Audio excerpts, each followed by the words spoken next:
মাননীয় সদস্য জনাব সৈয়দ সাইদুল হক হবিগঞ্জ ৪ একটি সম্পূরক প্রশ্ন করুন। ধন্যবাদ মাননীয় স্পিকার।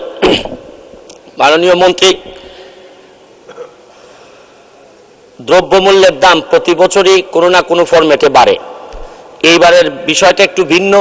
মাননীয় প্রধানমন্ত্রী বারবার এই জায়গায় এমফাসিস করেছেন যে ইউক্রেন রাশিয়ার যুদ্ধ এবং ডলারের দাম এই দুইটার কারণে অনেক বেশি বাড়তেছে।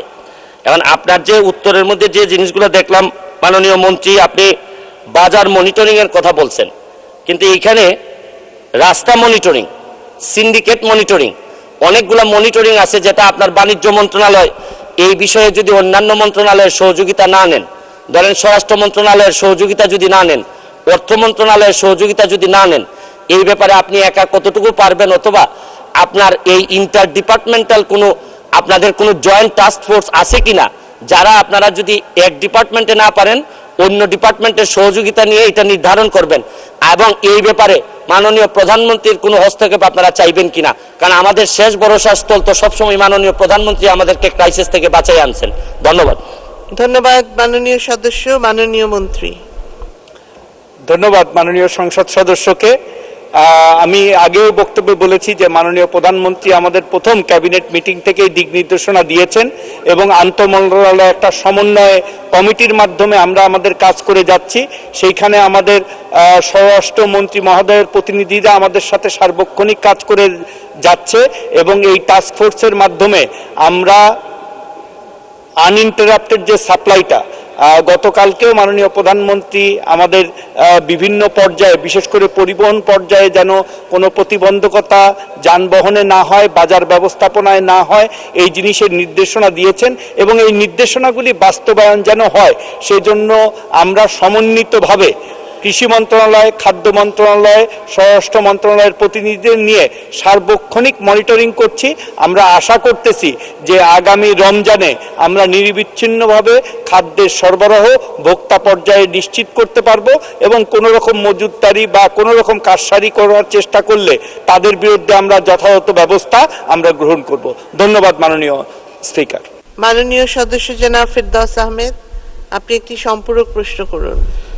মাননীয় স্পিকার, আমার সম্পূরক প্রশ্নটি হলো, আমি মন্ত্রী মহোদয়ের কাছে জানতে চাই, আমার ঢাকা 10 আসনের হাজারীবাগ এবং রায়েরবাজার প্রান্তিক জনগোষ্ঠীর জন্য, বিশেষ করে বেড়িবাঁধ এলাকায় যারা থাকেন তাদের জন্য বিজিএফ কার্ডের সুবিধা করা যায় কিনা এবং সেটা রমজানের আগে করা সম্ভব কিনা।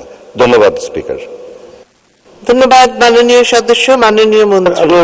ধন্যবাদ। আপনারা জানেন যে এটা বিজিএফ কার্ড নির্ভর করে সে এলাকার দরিদ্র হারের উপর। যদি বিবেশ তত্ত্বের ভিতরে দরিদ্র হারের অনুপাতে তার এলাকাটি সেই এলাকা বিজিএফ কার্ডের যোগ্য হয়, অবশ্যই আমরা সেটা বিবেচনা করব। ধন্যবাদ মাননীয় স্পিকার। ধন্যবাদ মাননীয় মন্ত্রী। তারকা চিহ্নিত প্রশ্ন 157, মাননীয় সদস্য জনাব মোহাম্মদ মামুনুর রশিদ কিরণ, নোয়াখালী 3 অনুপস্থিত। মাননীয় সদস্য ফেরদৌস আহমেদ, ঢাকা 10। আপনি উত্থাপন করতে চেয়েছেন?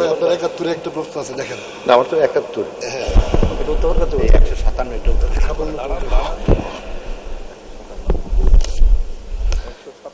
মাননীয় স্পিকার, 157 তারকা চিহ্নিত প্রশ্ন 157 জনাব মোহাম্মদ মামুনুর রশিদ কিরণ, নোয়াখালী 3 পক্ষ থেকে আমি ফেরদৌস আহমেদ, 183, ঢাকা 10 এই প্রশ্নটি উত্থাপন করলাম। ধন্যবাদ মাননীয় স্পিকার। ধন্যবাদ মাননীয় সদস্য। তারকা চিহ্নিত প্রশ্ন 157 সংসদে উত্থাপিত হলো। মাননীয় দুর্যোগ ব্যবস্থাপনা ও ত্রাণ প্রতিমন্ত্রী জনাব মোহাম্মদ মুহিবুর রহমান।